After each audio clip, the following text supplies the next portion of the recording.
Hi there, Tony Talha here with Prairie, Prairie, Kansas. Quick little rundown of the unit here.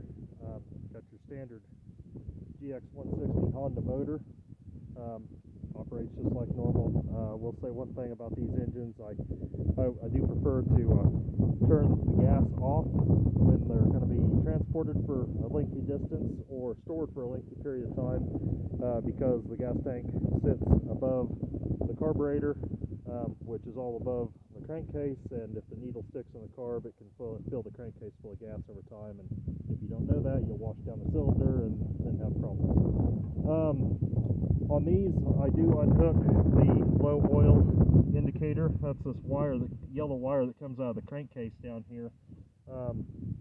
Works fine for most applications on this engine. However, on this, with the jarring around and everything that goes on the back of the UTV, if you go around the corner and all the oil tilts to one side, momentarily in the crankcase, it will shut the engine down, and that's problematic in the middle of the fire. I do put a little whip line oil drain on them to prevent oil from getting up under the engine when you drain it out. You do have a gearbox here. This is called a little dipstick on the bottom of this, and then sight plugs here and here.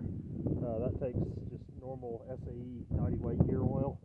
There is a drain plug down here on the bottom. Manual has some frequency that needs to be changed. And then over here on your pump, in this little reservoir right here, this takes just SAE 30 weight non-detergent oil. Non-detergent 30 weight would be like what typically goes in a lot of air compressor, because the compressor pumps. This here is what loads up the pressure on your pump. So, and it is adjustable. It's got 3 notches, well, 4 notches down here. Most applications I like to run it on number 3. So obviously the more you cinch this spring down here, the more pressure you're going to get. It's got within notch adjustment by spinning this little brass knurl up and down. So the higher you spin that knurl, the further this cam will depress that spring when you pull the lever down. So I find with the knurl all the way down and with it on number 3, that gives you about 220 pounds here on the gauge, and that seems to work pretty good for a lot of applications. So with this down, it's going to put pressure to the outlet head of your pump, which is here for your whip line that goes into your cab, and that gun's laying down there on the trailer deck. Turn that valve off there. This one back here, this is just a 1/2-inch hose bar, auxiliary. If you ever want to hook up spray booms, boomless nozzle, what have you, that's the spot to do it. Independent valve to control that is right here. And then coming off right here, operated by this yellow handle ball valve right down here, is the lead in to the hose reel. That turns your hose reel on and off. And then this red hose here goes down to the recirculate back to the tank, bypass back to the tank. So when this is up, the pump is pretty well dumping. It's still pumping water because it's a positive displacement pump. So anytime it's running, it's pumping. So it's going to dump all the volume of the pump fluid into the bypass back into the tank under high volume, low pressure. Okay. This one here is equipped with a 3-way valve down here.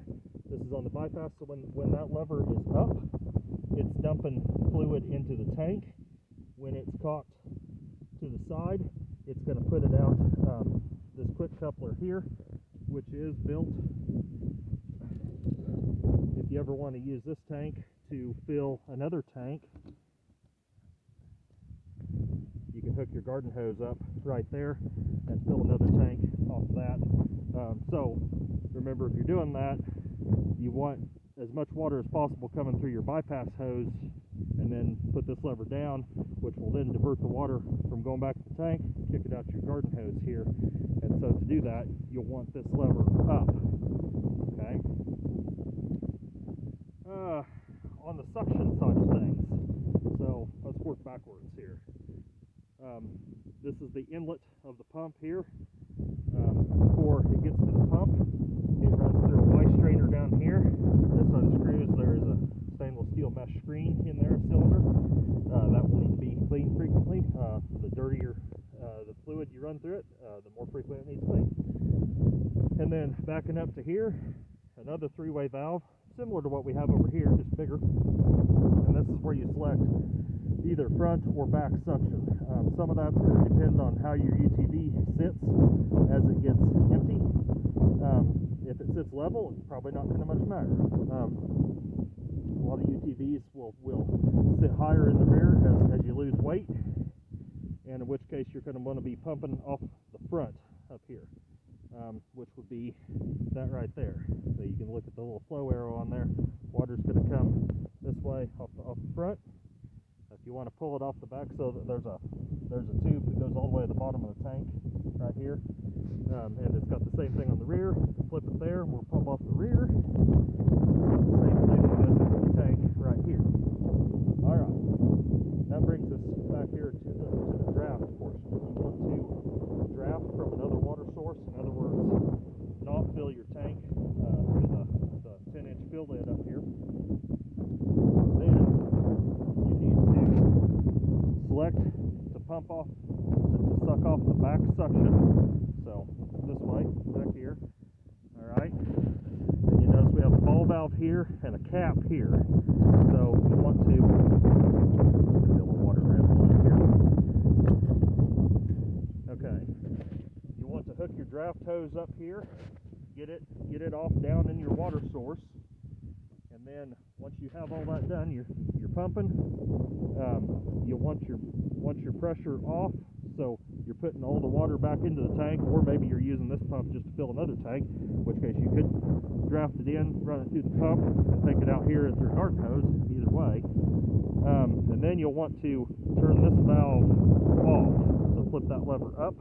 That prevents it from sucking air. If this tank is empty, then you don't want it sucking air out of here if you want it to be pulling fluid from here. So you turn that valve off, that forces it to pull fluid from here and up through your draft hose.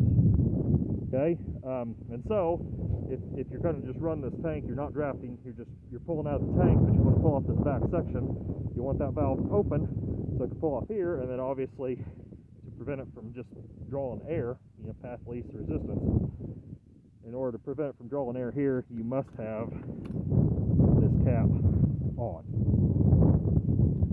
I apologize, it's Kansas and it's windy.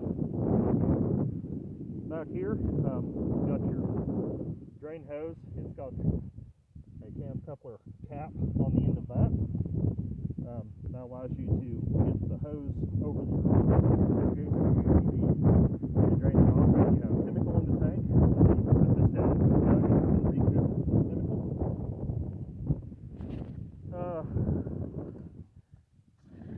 Lid is a pretty standard screw-on job.